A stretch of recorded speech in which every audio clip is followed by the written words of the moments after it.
യിരെമ്യാ പ്രവാചകന്റെ പുസ്തകം അധ്യായം 40.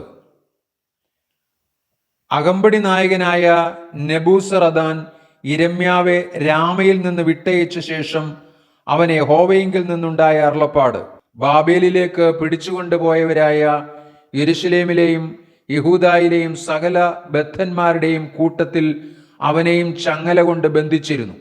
എന്നാൽ അകമ്പടി നായകൻ യിരെമ്യാവെ വരുത്തി അവനോട് പറഞ്ഞത്: നിന്റെ ദൈവമായ യഹോവ ഈ സ്ഥലത്തെക്കുറിച്ച് ഈ അനർത്ഥം അരുളി ചെയ്തതുപോലെ യഹോവ വരുത്തി നിവർത്തിച്ചുമിരിക്കുന്നു. നിങ്ങൾ യഹോവയോട് പാപം ചെയ്ത് അവന്റെ വാക്ക് കേൾക്കാതിരുന്നതുകൊണ്ട് ഈ കാര്യം നിങ്ങൾക്ക് സംഭവിച്ചിരിക്കുന്നു.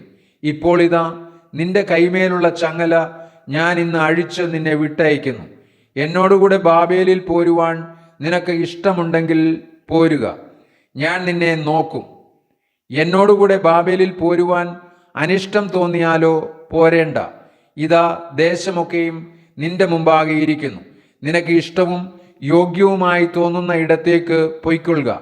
അവൻ വിട്ടുപോകും മുമ്പേ അവൻ പിന്നെയും ബാബേൽ രാജാവ് യഹൂദ പട്ടണങ്ങൾക്ക് അധിപതിയാക്കിയിരിക്കുന്ന ശാഫാന്റെ മകനായ അഹീക്കാമിന്റെ മകൻ ഗെദല്യാവിന്റെ അടുക്കൽ നീ ചെന്ന് അവനോടുകൂടെ ജനത്തിന്റെ മധ്യേ പാർക്ക, അല്ലെങ്കിൽ നിനക്ക് ഇഷ്ടമുള്ള ഇടത്തേക്ക് പൊയ്ക്കൊള്ളുക എന്ന് പറഞ്ഞ് അകമ്പടി നായകൻ വഴിച്ചിലവും സമ്മാനവും കൊടുത്ത് അവനെ യാത്ര അയച്ചു.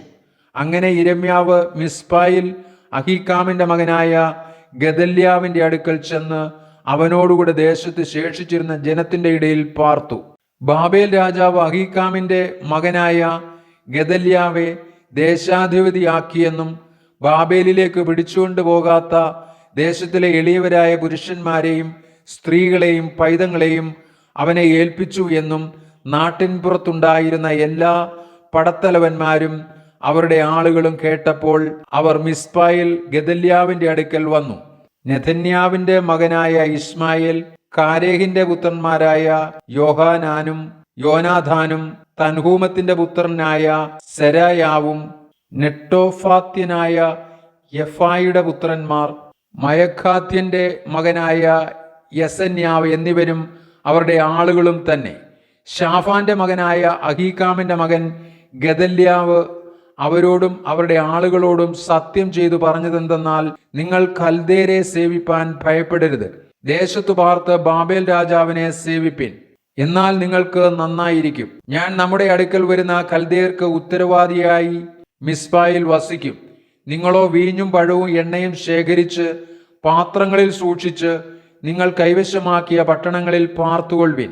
അങ്ങനെ തന്നെ മോവാബിലും അമ്മോന്യരുടെ ഇടയിലും യെദോമിലും മറ്റു ദേശങ്ങളിലും ഉണ്ടായിരുന്ന എല്ലാ യഹൂദന്മാരും ബാബേൽ രാജാവ് യഹൂദായിൽ ഒരു ശേഷിപ്പിനെ വെച്ചിട്ടുണ്ടെന്നും ശാഫാന്റെ മകനായ അഹീക്കാമിന്റെ മകൻ ഗെദല്യാവെ അവർക്ക് അധിപതിയാക്കിയിട്ടുണ്ടെന്നും കേട്ടപ്പോൾ സകല യഹൂദന്മാരും അവർ ചിതറിപ്പോയിരുന്ന സകല സ്ഥലങ്ങളിൽ നിന്നും മടങ്ങി യഹൂദാദേശത്ത് ഗെദല്യാവിന്റെ അടുക്കൽ മിസ്പായിൽ വന്ന് വീഞ്ഞും പഴവും അനവധിയായി ശേഖരിച്ചു.